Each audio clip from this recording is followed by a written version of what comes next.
Evolve हुआ है। Evolution हमेशा ग्रेजुअली होती है। इस स्टेटमेंट को बिल्कुल ध्यान में रखते हुए हम लोग एनसीईआरटी को बेस मानते हुए बोर्ड और नीट एग्जाम्स के लिए ब्रायोफाइट स्टडी करेंगे। So let's start. Before we study bryophytes, एक बहुत इंपॉर्टेंट टॉपिक डिस्कस करेंगे जो बोला जाता है alternation of generation. Alternation of generation क्या है? ऑल्टरनेशन ऑफ जनरेशन में ये हो जाता है कि एक गैमेटोफाइट जो कि एक हैप्लॉइड स्ट्रक्चर होता है वो गैमीट्स फॉर्म करता है। गैमेटोफाइट क्या है? बहुत सारी गैमीट, बहुत सारे हैप्लॉइड स्ट्रक्चर का कलेक्शन, वो गैमेटोफाइट कहते हैं। गैमेटोफाइट से जब गैमीट्स अलग अलग होते हैं और दो गैमीट्स फ्यूज करके जाइगोट बना देते हैं, तो जाइगोट डिप्लॉइड स्ट्रक्चर बन जाता है। एन और एन फ्यूज करके जाइगोट बनाते हैं जो कि 2n हो जाते हैं।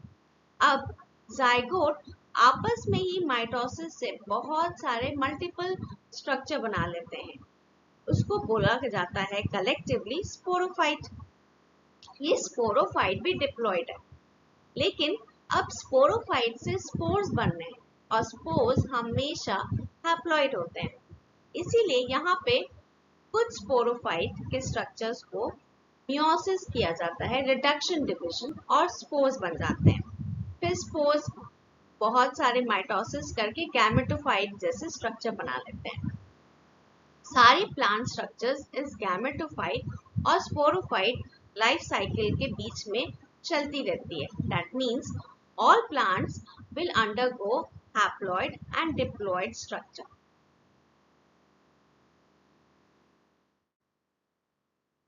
अगर सपोज ये आपका गैमेटोफाइट स्टेज है प्लांट में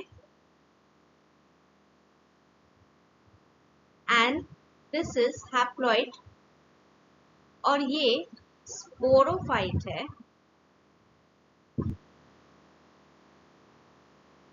and this is diploid.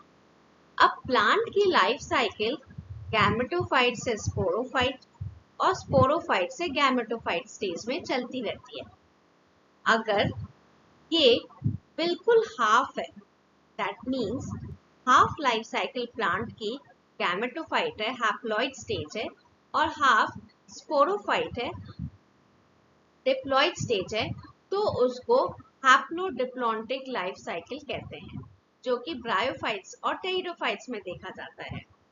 If sporophyte stage बहुत कम है, जैसे कि इस तरफ आप देख सकते हैं स्पोरोफाइट बहुत कम है and the rest is all gametophyte, तो इसको हैप्लॉन्टिक लाइफ साइकिल कहते हैं।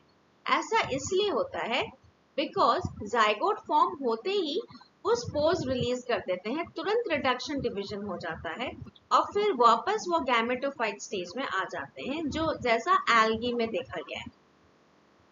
Higher plants and animals gametophyte stage बहुत कम रखते हैं और पूरी लाइफ साइकिल अपनी स्पोरोफाइट स्टेज में बिताते हैं, इसीलिए इसको डिप्लॉन्टिक लाइफ साइकिल कहा गया है, जो कि जिम्नोस्पर्म और एंजियोस्पर्म में देखा गया है। होप आपको ये क्लियर हो गया होगा कि ये life cycle alternation of generation इतना इम्पोर्टेंट क्यों है। बिकॉज हर एक प्लांट की एल्गी, ब्रायोफाइट, सब में ये लाइफ साइकिल देखने को गई है और इसका डिवीजन कितना पार्ट ऑफ लाइफ साइकिल वो किस स्टेज में बिताते हैं उसके अकॉर्डिंग डिवाइड किया गया है। ब्रायोफाइट्स, नाउ ब्रायोफाइट्स एल्गी से इवॉल्व हुए हैं और इवोल्यूशन ग्रेजुअली होती है। तो एल्गी ने अपनी पूरी लाइफ साइकिल एक वाटर एक एक्वेटिक एनवायरनमेंट में बिता दिया।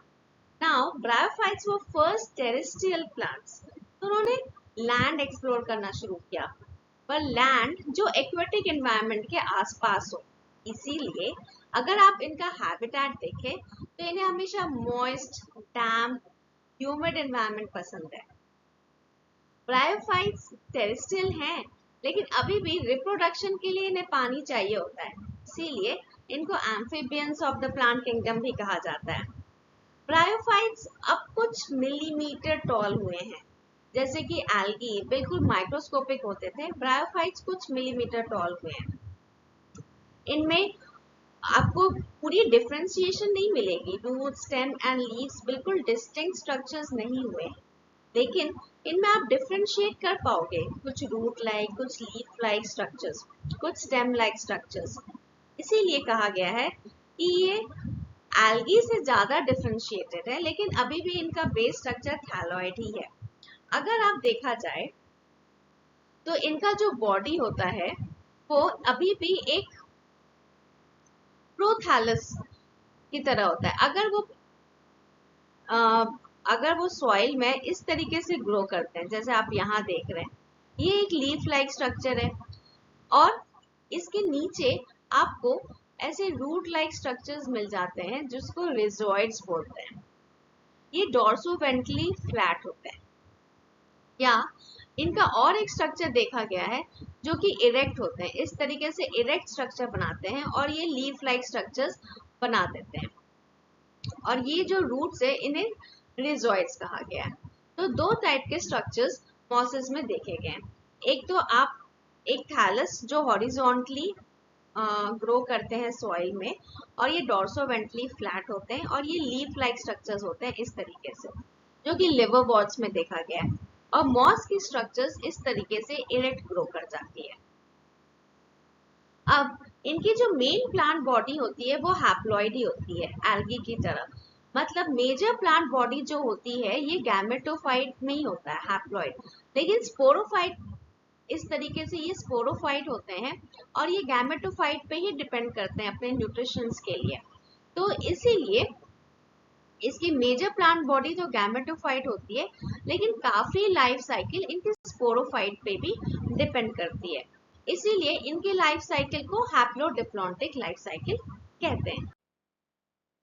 अब वी विल स्टडी की स्ट्रक्चर ऑफ ब्रायोफाइट्स को कंटिन्यू करते हैं, ठीक है।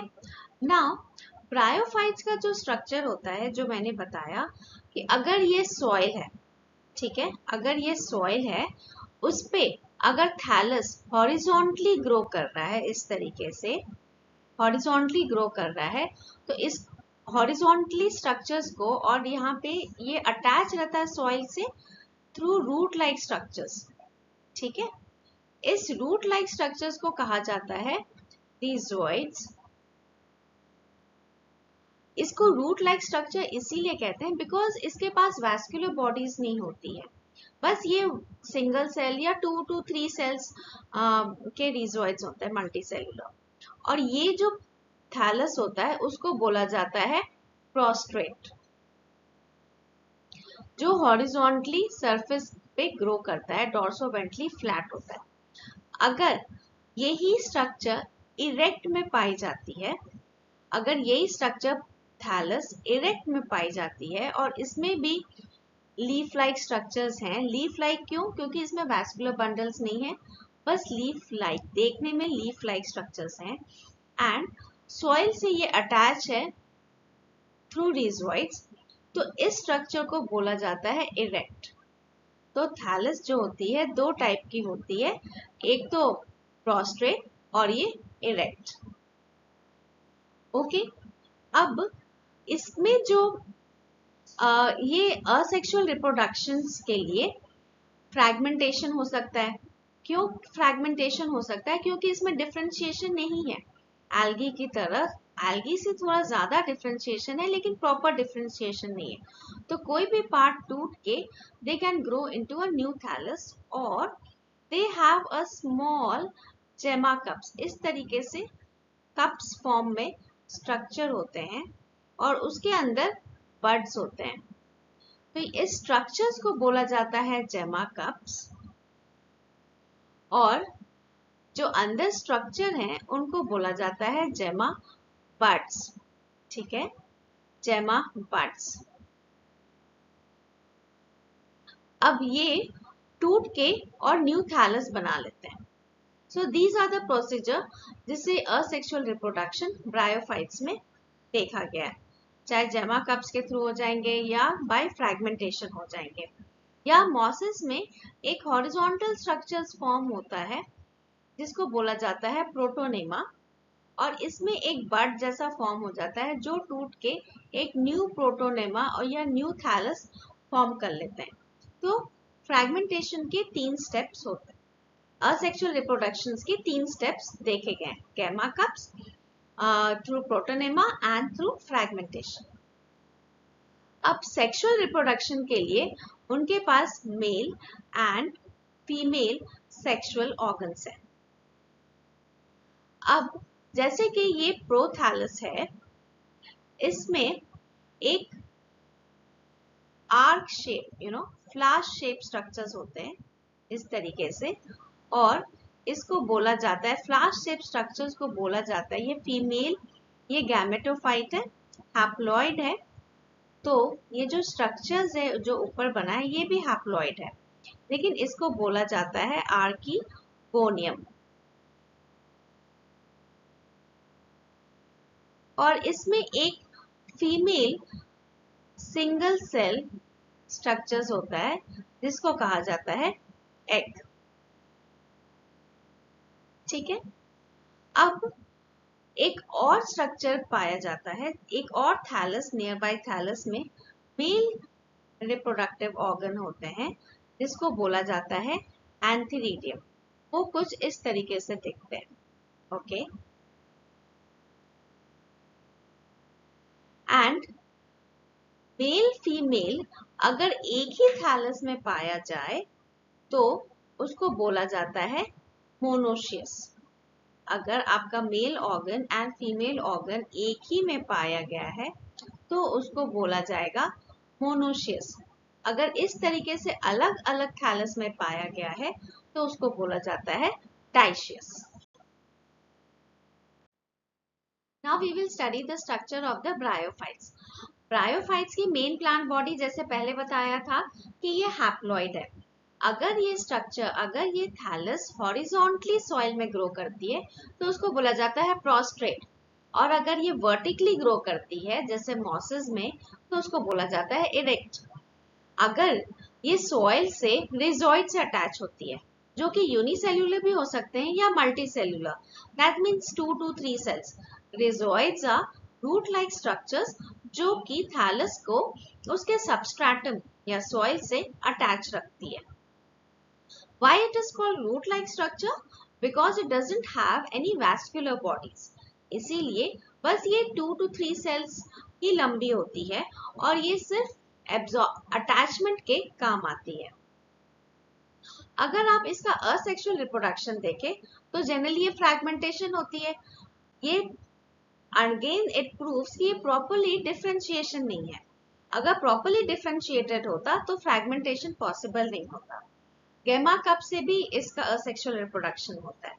जैसे ये गैमा कप का स्ट्रक्चर है, इसके अंदर ये छोटे छोटे डार्क ग्रीन स्पॉट्स जो हैं वो गैमा बड्स हैं। तो ये गैमा कप अगर टूट के गिर जाता है तो एक न्यू थैलस फॉर्म हो जाता है। बडिंग इन थ्रू प्रोटोनेमा भी असेक्सुअल रिप्रोडक्शन है जो आगे डिस्कस किया जाएगा। अब सेक्सुअल ऑर्गन्स जो इस ब्रायोफाइट्स में देखी गई है उसका आप यहाँ एक फोटो देख सकते हैं। ये जो इनकॉन्स्पिक्यूअस स्ट्रक्चर्स है जिसमें सब कुछ वेल डिफाइंड नहीं है वो एंथीरिडिया है, जिसको और भी इन लार्ज फॉर्म में इधर शो कर रहे हैं।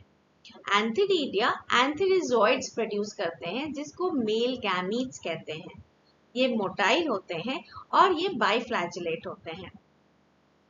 फीमेल सेक्स ऑर्गन्स ये होता है जिसका स्ट्रक्चर इस तरीके से दिखाया गया है और ये आर्किगोनिया बोलते हैं। इसके अंदर एक सिंगल एग सेल होता है। जनरली सेक्सुअल रिप्रोडक्शन यहाँ oogamete के थ्रू होता है। ब्रायोफाइट्स और हायर प्लांट्स एनिमल में अब सिर्फ oogamete ही फॉलो होता है। अब ब्रायोफाइट्स का जनरल लाइफ साइकिल देखते हैं। नाउ सपोजिटली यहाँ पे 2 थैलस है, 2 इंडिविजुअल थैलस है, एक में मेल सेक्स ऑर्गन है, एक में फीमेल सेक्स ऑर्गन है। Now suppose this is one thallus जिसमें कि एंथीरिडियम ग्रो कर रहा है। This is antheridium.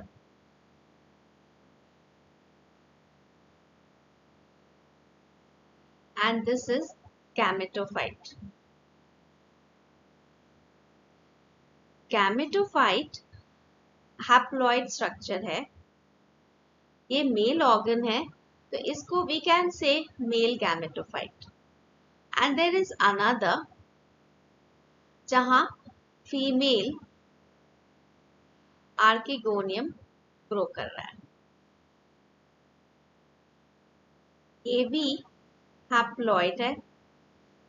This is haploid because gametophyte haploid है, इसलिए इसमें जो भी स्ट्रक्चर बनेगा वो हैप्लॉइड ही होगा. फीमेल ऑर्गन है और ये भी हैप्लॉइड है.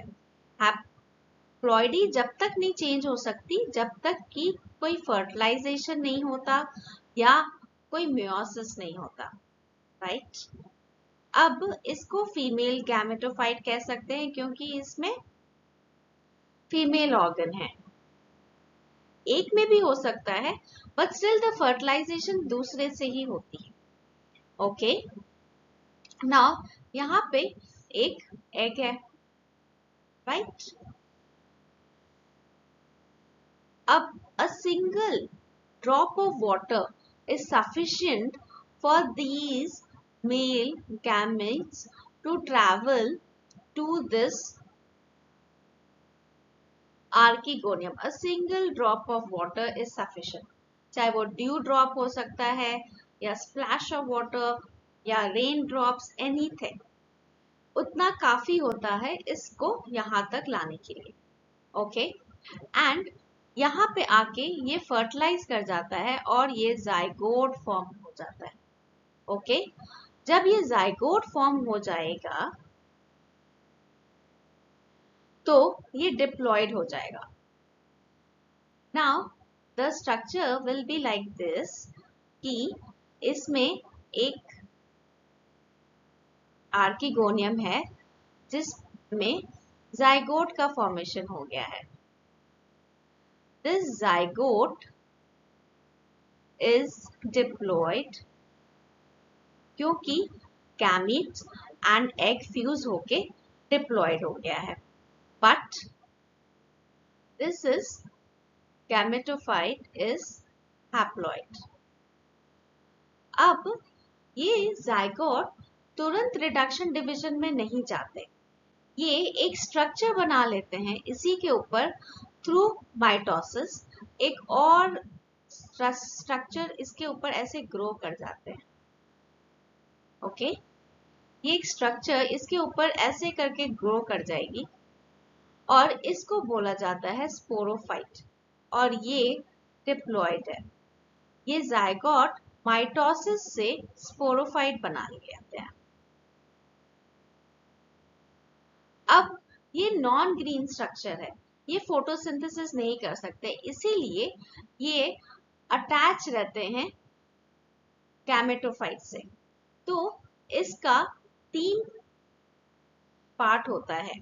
Sporophytes have 3 parts. ऊपर हेड को बोला जाता है कैप्सूल. इस नीचे स्टेम लाइक स्ट्रक्चर को बोला जाता है सीटा और ये जिससे अटैच होता है उसको बोला जाता है फुट. ये थ्रू फुट अपना न्यूट्रिशन गैमेटोफाइट से लेते हैं. ये नॉन ग्रीन स्ट्रक्चर होते हैं लेकिन अंदर बहुत सारे स्पोरोफाइट्स डिप्लॉयड स्ट्रक्चर होते हैं.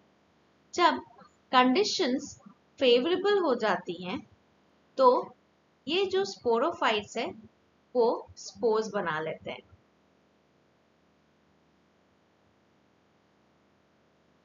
इसको we can make it green. Gametophyte green रहेगा and the sporophyte will germinate to many spores. अब ये स्पोर्स हैप्लॉइड है. अब ये स्पोर्स हैप्लॉइड है और ये रिडक्शन डिवीजन के थ्रू फॉर्म होती है. Okay. This is spores and this is gametophyte. जब फेवरेबल कंडीशन होते हैं तो ये स्पोर्स रिलीज हो जाती हैं,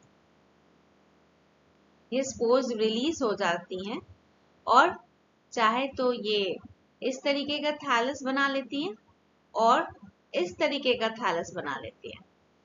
तो चाहे इसमें मेल ऑर्गन बन जाएगा या फीमेल ऑर्गन बन जाएगा and they will grow and they will again go back to this normal life cycle. तो एक ये नॉर्मल लाइफ साइकिल, एक जनरल लाइफ साइकिल ब्रायोफाइट का बताया गया है, जिसमें कि एक मेल ऑर्गन है जो एंथेरिडियम है, फीमेल ऑर्गन है जो आर्किगोनियम है और मेल गैमीट फीमेल आर्किगोनियम के अंदर इंटरनल फर्टिलाइजेशन करती है और through any drop of water, इन्हें वाटर चाहिए फर्टिलाइजेशन के लिए, इसीलिए इन्हें amphibians of the plant kingdom भी बोला जाता है। उसके बाद ये जाइगोट फॉर्म करती है। जाइगोट बहुत सारी माइटोसिस के बाद स्पोरोफाइट काइंड ऑफ स्ट्रक्चर बना लेते हैं और स्पोरोफाइट्स के अंदर जब फेवरेबल कंडीशन होते हैं तो रिडक्शन डिवीजन के थ्रू स्पोर्स बन जाते हैं और ये स्पोर्स जो फिर हैप्लॉइड है वो फिर जर्मिनेट कर जाएंगे thallus and gradually to male organ or antheridium or female organ or archegonium. Now we can see this antherizoids. Antherizoids release कर जाते हैं आर्किगोनियम के पास थ्रू वाटर। अब ये वाटर रिलीज होते ही कोई भी drop of water, any amount of water से ये गैमीट्स, मेल गैमीट्स कैरी हो जाते हैं थ्रू आर्किगोनियम और आर्किगोनियम के अंदर जो एग है उसको थ्रू इंटरनल फर्टिलाइजेशन ये फर्टिलाइज कर देते हैं एंड इट फॉर्म जाइगोट।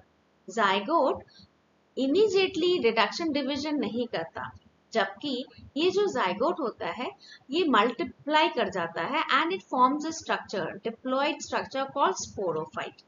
अब ये स्पोरोफाइट आर्किगोनियम से अटैच रहता है, फीमेल गैमेटोफाइट से अटैच रहता है, इट इज डिपेंडेंट। ये डिप्लॉयड स्ट्रक्चर है पर ये येलो काइंड ऑफ स्ट्रक्चर आप जो इस पिक्चर में देख रहे हैं that is sporophyte. It remains attach for to the female gametophyte for its nutrition through foot. इनके तीन पार्ट्स होते हैं इस स्पोरोफाइट के, एक तो ये कैप्सूल जो आप यहाँ देख रहे हैं और ये स्टेम लाइक स्ट्रक्चर जो सीटा एंड फुट जो उसको फीमेल गैमेटोफाइट से अटैच करके रखता है for nutrition. It stage in this period and जब वो फेवरेबल कंडीशन होता है इसी कैप्सूल के अंदर वो स्पोरोफाइट्स, कुछ स्पोरोफाइट्स रिडक्शन डिवीजन करते हैं और स्पोर्स फॉर्म करते हैं, फिर वो स्पोर्स रिलीज हो जाते हैं और फिर वो एक इंडिविजुअल थैलस फॉर्म कर लेते हैं जिसमें मेल एंड फीमेल ऑर्गन दोबारा ग्रो कर जाते हैं and they undergo the life cycle again. Now we have study bryophytes in general. अब ब्रायोफाइट्स जो जनरल कैरेक्टरिस्टिक्स है वो है कि ब्रायोफाइट्स की हैबिटेट कैसी है। ब्रायोफाइट्स की habitat moist and shady environment पसंद है लेकिन टेरेस्ट्रियल है। स्टिल उन्हें रिप्रोडक्शन के लिए वाटर की जरूरत है, इसीलिए वाटर बॉडीज के अराउंड जो टेरेस्ट्रियल बॉडीज होते हैं उन्हीं के अराउंड ये सर्वाइव करती हैं। इसीलिए इनको एम्फीबियंस ऑफ प्लांट किंगडम भी कहा जाता है। एल्गी से तुरंत इवॉल्व हुए हैं तो इनकी साइज एल्गी से थोड़ी सी बड़ी है, फ्यू मिलीमीटर्स, लेकिन इनको वैस्कुलर बंडल्स की जरूरत नहीं है। Osmosis and diffusion is sufficient to carry water and nutrients to all the parts of its body.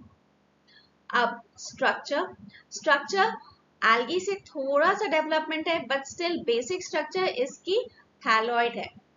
इसमें मेल एंड फीमेल ऑर्गन्स देखा जाता है, एंथेरिडियम एंड आर्किगोनियम। थैलस भी थोड़ा ज्यादा डिफरेंशिएटेड है, जैसे इसमें root like, leaf like, stem like structures देखने को मिलते हैं।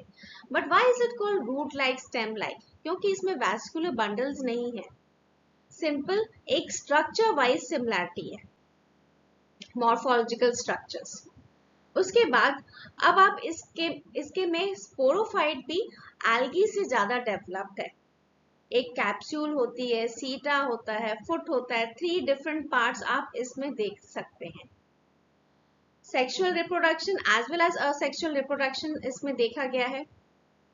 Now we will classify bryophytes.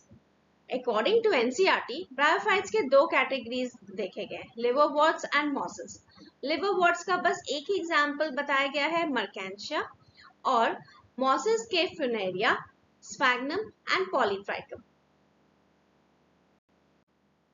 अब लिवरवर्ट्स को हम लोग थोड़ा डिटेल में यहाँ स्टडी करेंगे। हैबिटेट सेम होगी, मॉइस्ट एनवायरनमेंट पसंद है, डैम्प एनवायरनमेंट पसंद है। अब इस यहाँ पे स्ट्रक्चर्स पे अच्छा सा ध्यान दे सकते हैं बिकॉज द डायग्राम्स से इट ऑल। अब आप ये देखिए, ये जो लीफ लाइक स्ट्रक्चर्स है, ये थैलस है, ये हॉरिजॉन्टली सरफेस पे ग्रो करता है, इसलिए इसको प्रोस्ट्रेट कहते हैं। इसमें मेल एंड फीमेल अलग अलग है, इसलिए ये डाइशियस है। अब यहाँ पे ये जो छोटा सा कप लाइक स्ट्रक्चर्स है, ये जेमा कप्स है जो असेक्सुअल रिप्रोडक्शन में हेल्प करेगा। जैसे ये जेमा कप्स टूट के नीचे गिर गया, they will again develop into this thallus kind of structure. ये जो डंडी, ये स्टेम लाइक स्ट्रक्चर्स जो देखा गया है, इसको बोलते हैं antheridiophore. Phore means stem carrying male parts, so it is called as antheridophore. This structure, this disc-like structure is antheridium, जिसमें कि antherizoids मिलते हैं, that is the male gametes. यहाँ पे आपको स्ट्रक्चर, रियल के स्ट्रक्चर्स दिख रहे हैं एंड दिस इज फोटोग्राफिक। तो इस तरीके से मेल एंथरीडियोफोर, एंथरीडियम दिखते हैं। ना फीमेल पार्ट देखेंगे तो it's almost same, the thallus is same, gemma cups is same, again ये टूट के गिर जाती है and again it will form thallus. ये जो स्टेम लाइक स्ट्रक्चर है, बिकॉज इट्स कैरिंग फीमेल, तो इसको बोला जाएगा आर्किगोनियोफोर। ये जो well defined disc shape structures है, that is distinguishably different from the male. तो ये मेल में आप देखेंगे इतनी जो एक एक ऐसे स्ट्रैंड से दिख रही है, इतनी डिस्टिंग्विश नहीं है, that's what makes it different. Okay, और इसके अंदर आर्किगोनियोफोर जो कैरी करे, इसके अंदर ये जो बीच में दो स्ट्रैंड के बीच में आपको एक स्ट्रक्चर दिख रहा होगा, that what carries archegonium. Okay,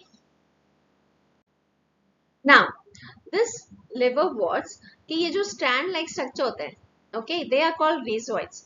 ये यूनिसेल्युलर होते हैं लिवरवर्ट्स में, और मॉसेस में ये मल्टीसेल्युलर हो गए। ओके, सो इसका ये यूनिक फीचर है, they have unicellular rhizoids and what is the function, वो सबस्ट्रेटम से इसको अटैच करके रखते हैं एंड प्लस ये कुछ एब्जॉर्प्शन में भी हेल्प कर सकते हैं, वाटर एंड मिनरल्स। एंड इसका जो ये लीफ लाइक स्ट्रक्चर्स होता है, ये जेमा कप्स होते हैं, तो you can say they don't have a distinct structure. Distinct सिर्फ एक leaf kind of structure, root kind of structure होता है, पर बहुत ज्यादा डिस्टिंग्विश नहीं है, इसलिए इसका बेसिक स्ट्रक्चर थैलॉइड ही माना गया है। नाउ अब असेक्सुअल रिप्रोडक्शन, जैसे ये जेमा कप्स है, अगर ये टूट जाए तो again it will give rise to thallus. that's the why they can do asexual reproduction. I really wanted to show you this gemma cups beautiful structures, जो कि आपको थैलस के ऊपर दिखता है। Okay, now if you see this, ये एक thallus है लिवरवर्ट्स की, और ये छोटे छोटे आपको दिख रहे हैं cup like structure based on the leaf. ऐसे लग रहा है कि एक ये ट्रे है, उसके ऊपर ये कप्स रखे हुए हैं, right. So this cup kind of structure, इसको और अगर माइक्रोस्कोप में देखेंगे तो इस तरीके से दिखता है, they are really very beautiful. और उसके अंदर बिल्कुल गेमा बड्स बिल्कुल भरे हुए हैं, right. And when this detach from this thallus, इस तरीके से गेमा कप डिटैच हो जाता है and they spread on the soil, and then they germinate and grow and then again they forms a thallus like this. Now we will talk about sexual reproduction in liverworts. अब आप देखते हैं कि ये thallus है, thallus के ऊपर एक ये एंथेरिडियम है, राइट।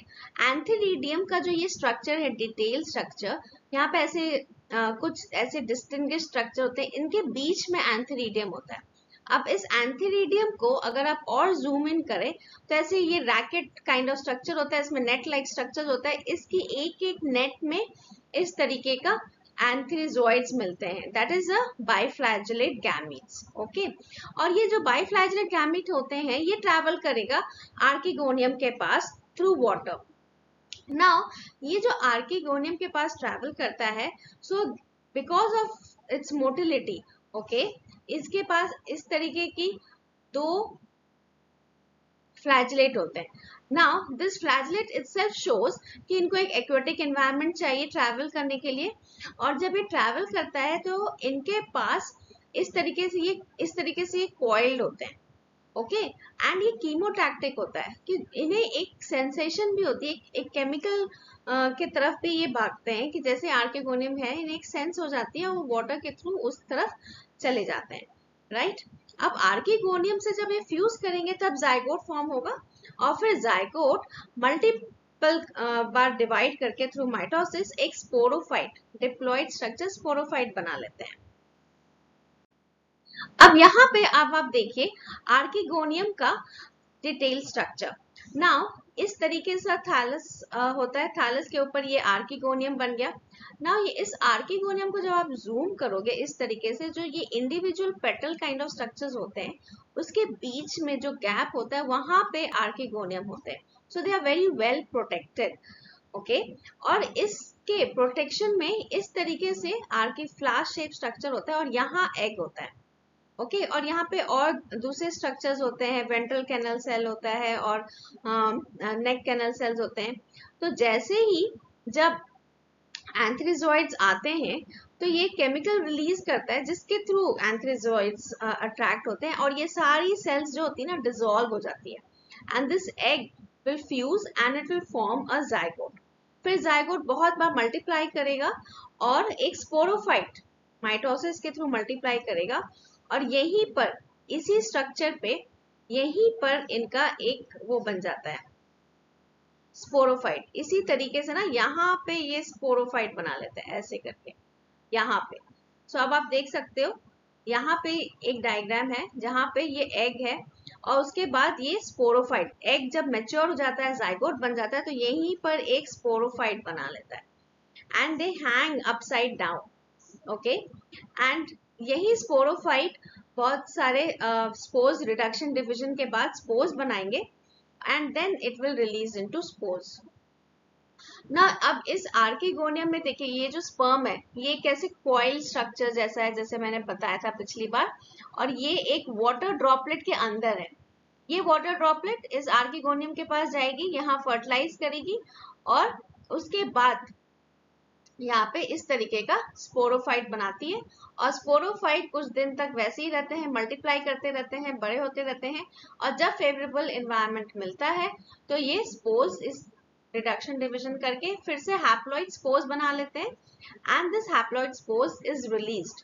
अब आप ये भी देखिए, these gametophyte structures are green in color, but the sporophytes are yellow. They are non-green in color. इसीलिए इस तरीके से वो अटैच रहते हैं गैमेटोफाइट पे for their nutrition, और वो ग्रो करते हैं गैमेटोफाइट के न्यूट्रिशन में. सो डिप्लॉइड स्ट्रक्चर हैप्लॉइड स्ट्रक्चर पे पूरी लाइफ डिपेंडेंट रहती है.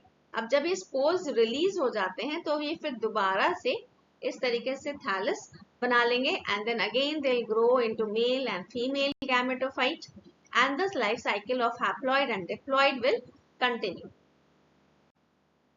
This structure again you have to understand once more, ताकि आपको एक बार और कैसे लाइफ साइकिल चलती है, कहाँ क्या होता है, कहाँ क्या डेवलपमेंट होता है, वो एक पिक्चर क्लियर हो जाए. You don't have to draw this picture in neat, but for understanding purpose ये जितनी बार आप डायग्राम देखोगे पिक्चर उतना क्लियर होते जाता है. Right, now we have there is a spores which develop into male and female gametes. Okay, now antheridiyophore, यहाँ पे थैलस में antheridiyophore करेंगे जो कि antheridium कैरी करते हैं, और antheridium के अंदर antheridia होता है. Right, and they have a sperm और antherizoids. now यहाँ पे फीमेल गैमीट्स आर्किगोनियम बनाते हैं, और आर्किगोनियोफोर आर्किगोनियम कैरी करेंगे, और इस आर्किगोनियम के अंदर एक एग सेल होता है. Now this egg cell will get fertilize, internal fertilization होती है through this male antherozoids by the medium of water. ठीक है, अब वाटर से यहाँ पे ये कैरी होता है और फिर ये अंदर जाके इसको फर्टिलाइज कर देता है. Now they will form zygote inside archegonium. Now this zygote will multiply through mitosis और एक diploid structure बना देते हैं sporophyte. Now this sporophyte, see you don't have so much distinction. Mosses में थोड़ा और distinction होता है sporophyte के structure का, but you have still there is a seta, there is a foot and और इसके ऊपर ये spore mother cell होते हैं. Now this capsule will have spores. When the environment is favorable, this capsule will burst and release the spores, which will again go into the same life cycle. Now we will study about the mosses. Now mosses भी same है liverworts की तरह, इन्हें भी moist environment पसंद है, damp environment पसंद है. Structurally कैसे different है? Let's study. Now structurally पहले ये प्रोटोनीमा होता है, okay, which structure is differs from liverworts. Liverworts में प्रोटोनीमा नहीं देखा गया. So spores प्रोटोनीमा बनाते हैं. This is also a horizontal structure और इसमें एक lateral bud होता है. Lateral surface पे angle में एक lateral bud होता है, which will grow into leafy structure, erect structure, and it will form erect thallus. उसमें भी आप डिस्टिंक्ट देख सकते हो, एक लीफी स्ट्रक्चर है, मेन एक्सिस है, रिजोइड्स है, एंड रिजोइड्स इसकी मल्टी सेल्यूलर होती है अनलाइक लिवरवर्ट्स जहाँ पे यूनिसेल्यूलर होती थी.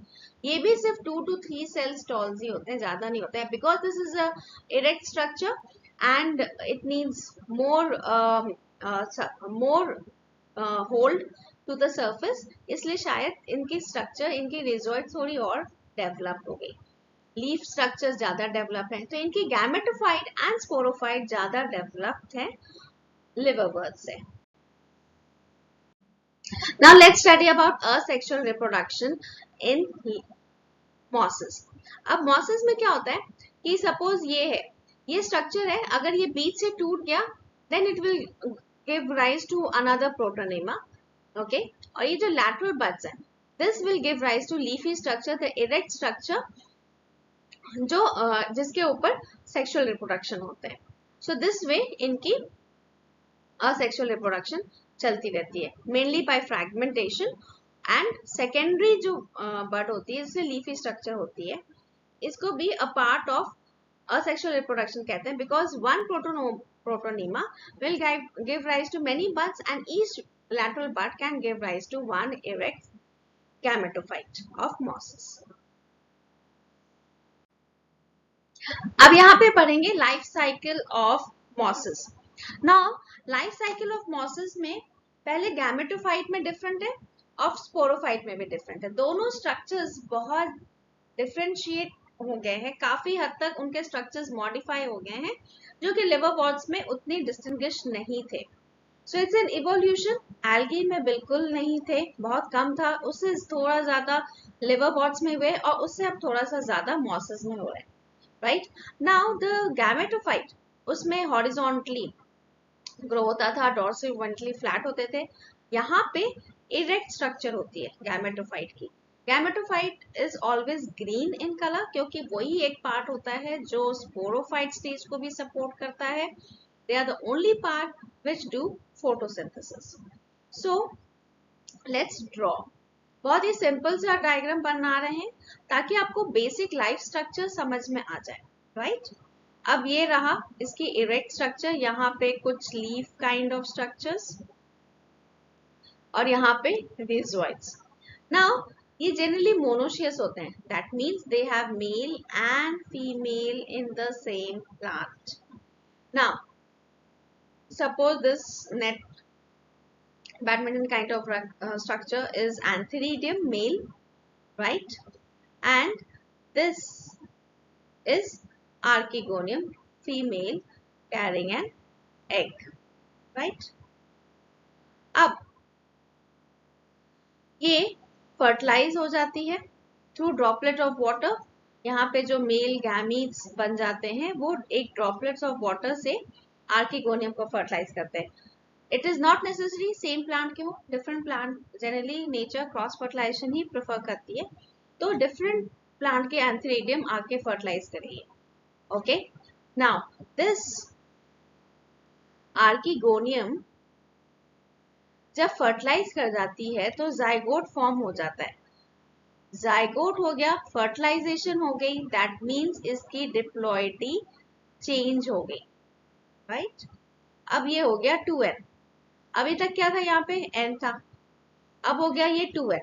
अब ये 2n हो गया तो ये तुरंत रिडक्शन डिविजन नहीं करता, राइट। अब ये इसी डिप्लॉयड फेज को और एक्सटेंड करता है थ्रू माइटोसिस और एक स्ट्रक्चर बना देता है sporophyte, which is a diploid structure. तो इसी आर्किगोनियम के ऊपर बहुत बार माइटोसिस होके एक इस तरीके से स्ट्रक्चर बना देता है। Now this structure is also more distinguished and more conspicuous than liverworts. ये जो bulbous सा स्ट्रक्चर है इसको बोलते हैं कैप्सूल।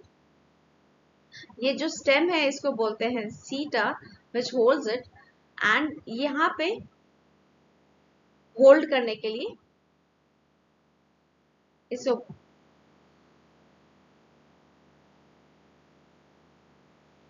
फुट बोलते हैं। To hold they have a foot. ना इसी के अंदर बहुत बार माइटोसिस होता है और ये स्पोरोफाइट बना लेता है, right. This sporophyte also continues for some time, और अब इसमें मियोसिस होती है जब थोड़ी सी फेवरेबल कंडीशन हो जाती है।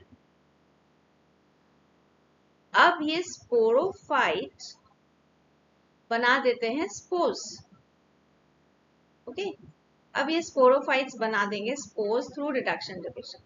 अब इसमें इसकी हैप्लॉइडी चेंज हो गई, ये हो गया हैप्लॉइड, ये जिस पे बन रहा है ये हो गया डिप्लॉइड, ओके। और ये जिस पे डिपेंडेंट है वो तो पहले से ही हैप्लॉइड है। Now they are always attached to it, क्योंकि ये yellow structure they are non green structure and they will not do photosynthesis, इसलिए स्पोरोफाइट पूरी लाइफ साइकिल अपनी गैमेटोफाइट पे ही डिपेंडेंट है। नाउ जब भी फेवरेबल कंडीशन होता है दिस स्पोर्स विल जर्मिनेट। लिवरवर्ट्स में these spores used to germinate into thallus, लेकिन यहाँ पे एक पतली सी हॉरिजॉन्टली सरफेस पे एक slender kind of structure develop होता है। They might have some branches too, and it is called as protonema. They are green structure. They can do their own photosynthesis. यहीं पर एक lateral structures होते हैं which will develop into gametophyte, leafy gametophyte, which is erect. Now एक individual bud, which is called lateral bud, ये grow कर जाता है individual leafy gametophyte में, इसीलिए इसको कहा जाता है asexual reproduction. Why? Because एक स्पोर से आपका एक प्रोटोनिमा बना, एक स्पोर से आपका एक प्रोटोनिमा बना, और एक प्रोटोनिमा में बहुत सारे लैटरल बड्स होते हैं, विच ईच लैटरल बड मतलब एक ही प्रोटोनिमा से बहुत सारे बन गए, मतलब एक स्पोर से बहुत सारे गैमेटोफाइट्स बन गए। So this structure small part of it can be named as asexual reproduction, okay. अब आप देख रहे हैं यहाँ पे भी एक अच्छा सा डायग्राम दिया है which will further clear your doubts. Now एक ये प्रोटोनिमा है, ये बड है, lateral bud, which will give into a leafy structure. अब लीफी स्ट्रक्चर में दो पार्ट है, एक मेल है एक फीमेल है। This is a male part and this is a female part, okay. And this will have an egg, और इसमें एंथेरिजोइड्स होते हैं, male gametes, and you can see they are coiled and flagellate. जब fuse हो जाते हैं तो zygote बच जाता है। जाइगोट के बाद ये जो इंटरनल फर्टिलाइजेशन होती है and all these cells get dissolve by एक केमिकल रिलीज होती है एग से, and these above cells dissolve so that these male gametes can enter and do the fertilization. उसके बाद ये जब एग फर्दर फर्टिलाइज हो जाती है और डिप्लॉयड हो जाती है, तब इसमें एक स्पोरोफाइट काइंड ऑफ स्ट्रक्चर बन जाता है कैप्सूल, और कैप्सूल के अंदर फिर स्पोर्स बनते हैं आफ्टर सर्टेन टाइम। तो यू कैन सी स्पोरोफाइट भी काफी टाइम तक रहा, गैमेटोफाइट भी काफी टाइम तक रहा, so it becomes a haplodiplontic life cycle because it's almost half up. Now we will study funaria की। मॉसेस का अनदर एक एग्जांपल है फिनेरिया। सो इसमें अब आप देखते हैं ये एक लीफी गैमेटोफाइट है और इसमें स्पोर्स बन रहे हैं इस तरीके से, राइट। अब ये स्पोरोफाइट से स्पोर्स बन जाते हैं, आफ्टर माइटोसिस रिडक्शन डिवीजन हो जाता है और उसके बाद ये प्रोटोनीमा बना देते हैं। प्रोटोनीमा के लैटरल बड से फिर से गैमेटोफाइट बन जाते हैं जिसमें मेल एंड फीमेल पार्ट दोनों होता है। This is the male and this is the female branch, you can से। फिर यहाँ से एंथीरिडियम बनता है, एंथीरिडियम से मेल गैमीट्स बनते हैं और ये फीमेल है आर्किगोनियम, यहाँ पे एक सिंगल एग है। So these through water they will go and fertilize this and again it will enter the same life cycle. So very important to study the difference between the liverworts and mosses. इससे ये भी फायदा होगा कि आपको सारे structures याद हो जाएंगे। हमेशा चीजों को टैबुलर फॉर्म में पढ़ना चाहिए। फर्स्ट एक्सप्लेन करने के लिए we teach you in a detail form, but हमेशा इसको फिर एक नोट फॉर्म में टैबुलर फॉर्म में रखना चाहिए so that it's easy for you to revise. Now liverworts and mosses, difference क्या है, इनकी क्लासिफिकेशन अलग अलग क्यों हुई, अलग अलग क्लासेस में क्यों दी गई है। प्लांट बॉडी अगर पहले बेसिक से शुरू करें, थायलॉइड, थायलॉइड लिवरवर्ट्स का सिंपल होता था, ज्यादा डिफरेंशिएटेड नहीं होता था। मॉसेस लीफी होते हैं गैमेटोफाइट, है ना, और थैलॉइड इसकी हॉरिजॉन्टल होती थी, that's why it used to call prostrate, और इसकी इरेक्ट होती है। अब स्पोरोफाइट देखिए ना, स्पोरोफाइट इसमें लेस डेवलप्ड होता है और इसमें मोर डेवलप्ड होता है। इन व्हाट सेंस, इसके जो स्ट्रक्चर्स भी होते हैं ज्यादा डिस्टिंग्विश्ड होते हैं। मॉसेस की जब स्पोरोफाइट डेवलप होती है तो आपको प्लांट में अलग से दिख जाएगा। In liverworts they are not so conspicuous. Rhizoids, अब रिजोइड्स इसकी यूनिसेल्युलर होती है लिवरवर्ट्स की, मॉसेस की मल्टीसेल्युलर होती है 2 to 3 सेल्स टॉलर।